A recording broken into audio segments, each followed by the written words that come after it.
کوروالي یو داسې قسم طریقه چې تاسو به په ګنټو لګیا یې خو خلاصېږئ به نه. تاسو به د ښځې د شرمګاه او د خپل ذکر نه پوستکي واړوئ خو خلاصېږئ به نه، انزال ته به نه رسئ. دوستانو نن د سره یو داسې ویډیو شیر کومه چې د هغې په استعمال سره به ستاسو هغه کوروالی کول دومره ټایمینګ زیات شي چې په ګنټو به لګیا یې خو خلاصېږئ به نه. سلام ملګرو، په آنلاین معلومات چینل کې درته هرکلی وایم. امید لرم چې ټول به روغ جوړئ او د صحت جامې به مو په تن وي.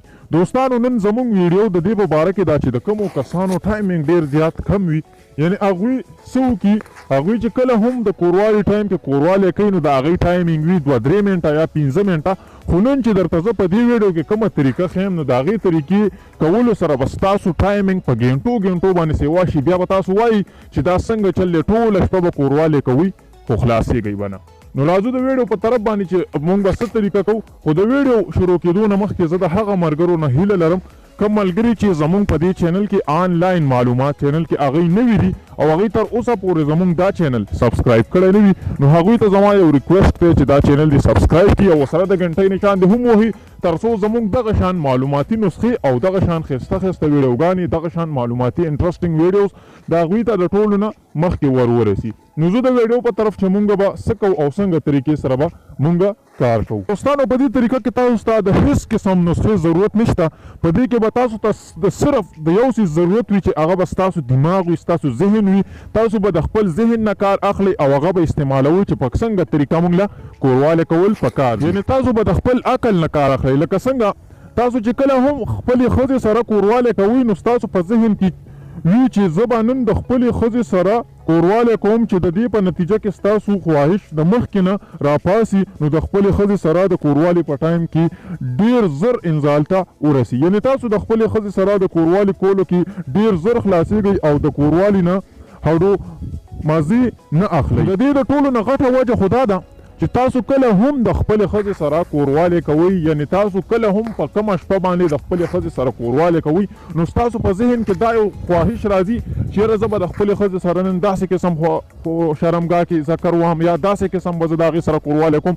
نو څه وشي د سړي هغه جنسي خواهش هغه د مخکې نه راپاسېدلی وي او د هغې په وجه چې هغه کله د ښځې خوا ته ورنږدې شي نو هغه بیا ډېر زر خلاصېږي. نو د دې اصل وجه څه ده؟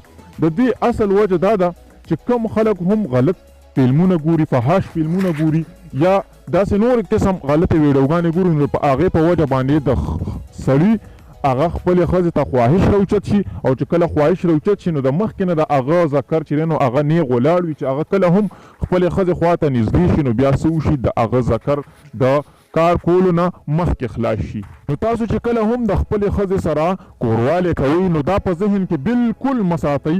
تاسو چې کله هم د کار نه راشئ تاسو په خپل ذهن کې دا هیڅ کله مه ساتئ چې زه به نن د خپلې ښځې سره کوروالی کوم. یعنې تاسو ازمېښت وکئ کله هم تاسو د کار نه راشئ تاسو په ذهن کې دا مه راولي چې زه به نن د ښځې سره کوروالی کوم. کله چې تاسو خپلې کمرې ته ورشئ ستاسو اړو زړه کې دا وي نو چې زه به نن کوروالی کوم. نو په هغه وخت کې تاسو ازمېښت وکئ چې کله ستاسو زړه نه وي کوروالی ته په هغه ټایم کې تاسو کوروالی وکئ نو ستاسو ټایمینګ به دومره سیوا شي د مخکې نه به ډېر زیات سیوا شي ولې چې ستاسو به هغه ټایم سره زړه نه وي. نو په نازړه باندې چې کله هم تاسو کوروالی وکئ نو ستاسو ټایمینګ به د مخکې نه ډېر زیات سیوا شي. طریقه یې دا ده چې تاسو به څه وکئ خپله ښځه به په ګورو باندې کوئ، یعنې تاسو به خپله ښځه په بوکه باندې کوئ او د هغې سره به د شا د اړخ نه د هغې په مخکې شرمګاه باندې به تاسو ذکر کېږئ او د هغې سره به په هغه طریقه باندې تاسو کوروالی وکئ. دې کې د ټولو نه غټه وجه دا ده چې په کله تاسو یو ښځه خپله ښځه په ګورو باندې کوئ، په بوټه باندې کوئ نو د هغې سره د هغې هغه شرمګاه هغه کولاو وي. نو چې کله هم د هغې شرمګاه کولاو وي او تنګه نه وي